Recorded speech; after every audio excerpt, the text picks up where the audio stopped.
Ensemble nous refusons votre hétérosystème. Ensemble nous refusons votre hétérosystème.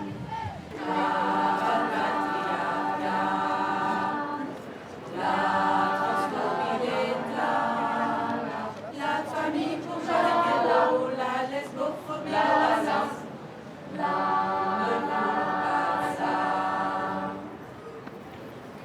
Salut. Salut. Merci. Ah, c'est super ce tract.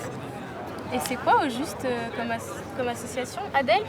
Oui, c'est ça. En fait, c'est une association qui a pour but de lutter contre les discriminations au sein de l'université. Et du coup, justement, on soutient le projet du collectif féministe et queer qui est en train de se créer. Ah oui, d'accord. Et vous avez fait quoi un peu comme projet autour? On a déjà fait une conférence. On a fait venir 2 autrices féministes et queer. Et du coup, franchement, c'était super sympa. C'est un truc qu'on n'a pas l'habitude de voir à Nice, surtout à l'université. Du coup, franchement, ça a changé. Ah ouais, ça c'est clair. Moi, je viens pas de Nice de base. Et vraiment, tu sais, les gens sont trop dans le jugement. Oui, les féministes, elles sont radicales. C'est comme si le féminisme c'était quelque chose de dangereux, de négatif. Mais tu sais que vraiment, je comprends. Parce que quand je suis arrivée en L1, j'étais tellement choquée par l'ambiance. Mais du coup, peut-être que ça t'intéresserait de nous aider à distribuer des tracts? Eh bah, carrément. Si je peux rendre service, je prends avec plaisir. Ok, trop cool. À toutes. Bon, merci, à tout à l'heure.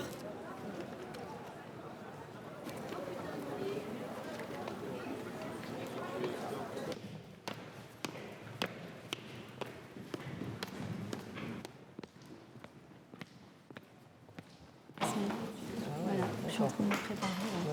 C'est bien, je suis super contente pour toi. On peut y aller.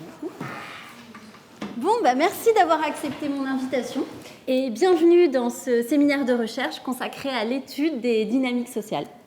Alors, merci pour ton invitation. Bonjour à tous. Alors, notre intervention de ce jour va porter sur féminisme au pluriel et intersectionnalité. Et ce que je vais vous proposer, c'est d'utiliser une langue épicène. On parle plus couramment de langue inclusive. Et pour ce faire, vous pouvez consulter le guide pour une communication non sexiste qui est disponible sur le site internet de votre université. Encore une féminazie pro-théorie du genre. Je vois que les trolls ne sont pas que sur Internet. Alors, théorie du genre, on l'entend assez couramment, et féminazie dans la même phrase, je dois dire qu'on est clairement d'emblée au cœur de notre problématique. Mais cette qualification de féminazie ou cette expression théorie du genre, ça a quel objectif? Ça a quel but? Ça vise à quoi? Oui? Ça vise juste en fait à discréditer ce qui va être dit. Ça le rend moins objectif et moins neutre. Et en fait, de ramener ces propos à du militantisme, ça discrédite le discours scientifique. Oui, tout à fait. Mais c'est surtout ignorer ce qu'est le genre. Or, le genre, c'est d'abord un concept. Et un concept, ça sert à poser des questions. Et grâce aux études de genre, on a pu questionner ce qu'était le sexe. Et de fait, le sexe, c'est pas une évidence naturelle, biologique. Le sexe, c'est un construit sociopolitique. Et en fait, le genre a permis de dénaturaliser le sexe. Et de fait, ça permet aujourd'hui, grâce aux études de genre, de comprendre que à la fois la domination masculine, mais aussi la hiérarchisation entre les sexes, rendent les inégalités entre les hommes et les femmes à la fois injustifiables et injustifiées. C'est exactement ça. Au 19e siècle, les femmes, elles sont traitées d'hystériques, les femmes qui revendiquent leurs droits. Ensuite, on accuse les féministes des années 70 de vouloir émasculer les mecs. Et aujourd'hui, les féministes sont des féminazis. Mais si on travaille un peu plus précisément sur ces dynamiques sociopolitiques et qu'on regarde pas simplement les mouvements qui sont nés dans les classes dominantes, chez les femmes des classes moyennes, mais qu'on s'intéresse aux luttes afroféministes ou transféministes, alors à ce moment-là, on se rapproche davantage de l'intersectionnalité. Oui, tout à fait. Là, on est en plein cœur de l'intersectionnalité. On peut en effet étudier les discriminations dont sont victimes les femmes, à la fois comme individus et comme groupe.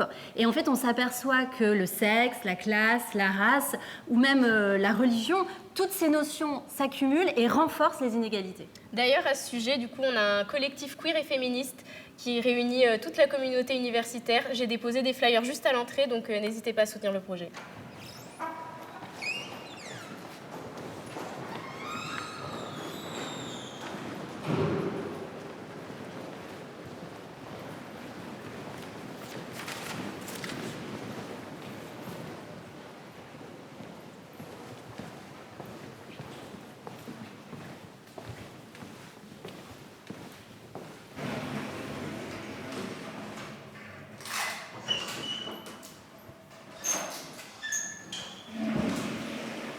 Bah alors, tu t'es perdu? Connard de réac. Faudrait vraiment des toilettes mixtes. Ou mieux, non genrées. Ça va pas loin cet événement. Ça m'intéresse, mais c'est trop long si j'y vais. J'assume pas du tout.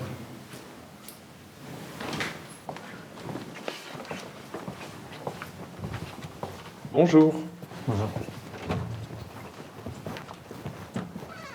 Bonjour. Excusez-moi. J'avais rendez-vous pour un changement de genre. Désolée, c'est pas encore ouvert. Vous pouvez revenir en 5 minutes, s'il vous plaît? Oui, bien sûr.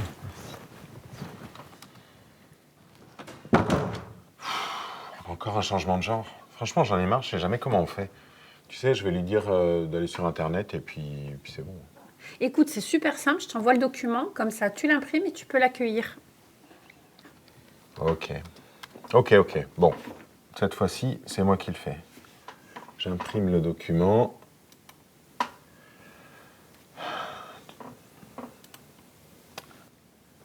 Tiens, justement, tu vas rire. Il y avait encore une gouine dans les toilettes des mecs tout à l'heure. Alors c'est marrant, hein, moi j'étais à Barcelone là, pendant les vacances et là-bas il y a plein de femmes qui se tiennent par la main dans la rue. Ah non, c'est pas comme ici. Hein. Bon allez, c'est bon, je vais aller lui ouvrir. Attends, quand tu parles de Gwyn, tu parles aussi de moi. Je suis lesbienne. Il y a un mot correct pour le dire. C'est bon, ok, vous pouvez entrer. Suivez-moi. C'est moi qui m'occupe de vous. Je vous ai imprimé le formulaire. Et je vous laisse le remplir, ça va? Oui, merci. Si vous avez besoin d'aide, n'hésitez pas, on est à votre service. Merci.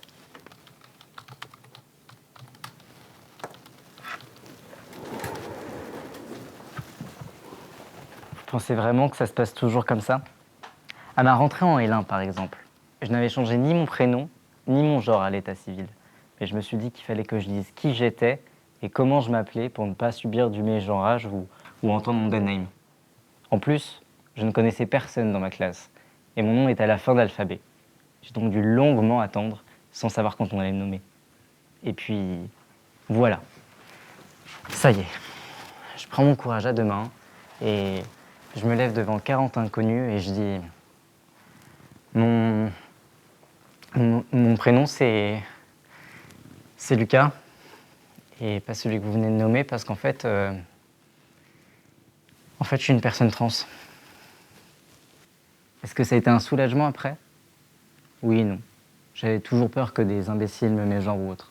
Puis à vrai dire, cela ne les regarde pas.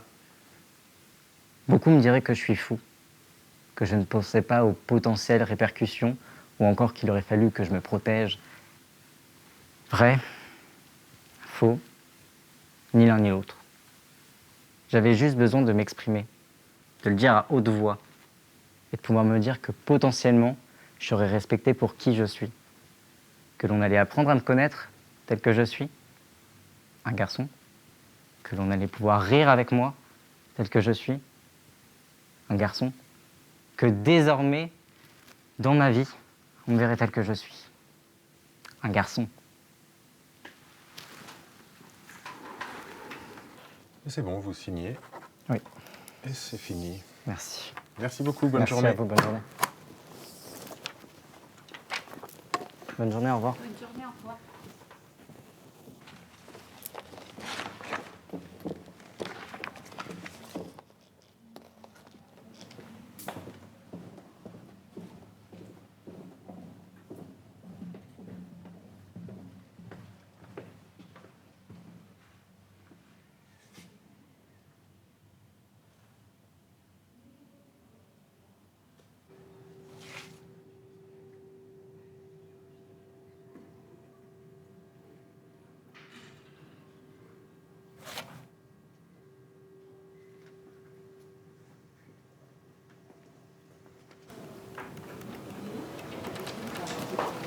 Oh Camille, ça va? Ouais, La soirée, elle s'est bien terminée. Ouais, bien c'était rentré. chouette. Installe-toi. Merci.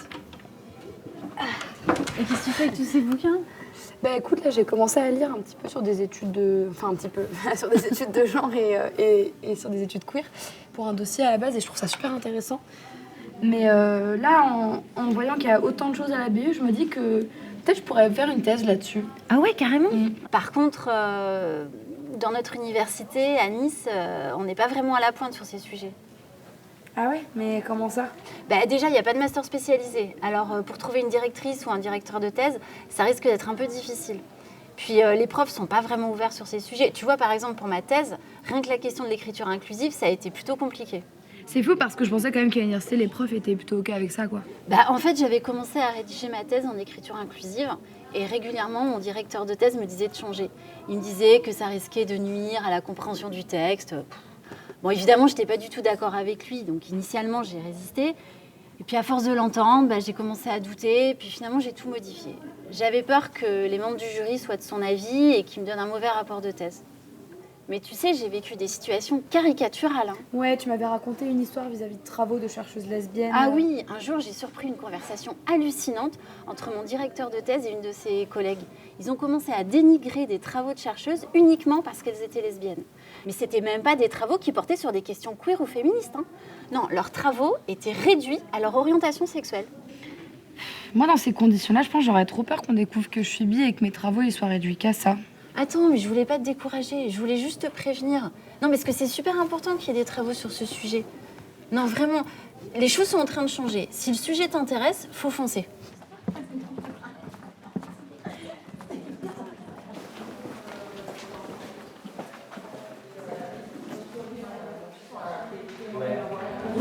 Salut. Vas-y, rentre. Bonjour.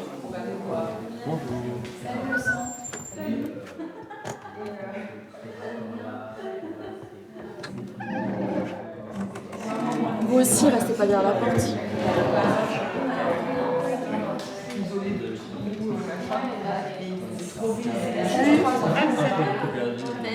Salut.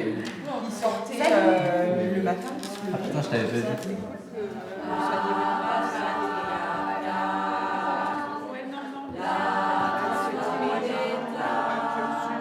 La famille bourgeoise, la lesbophobie, la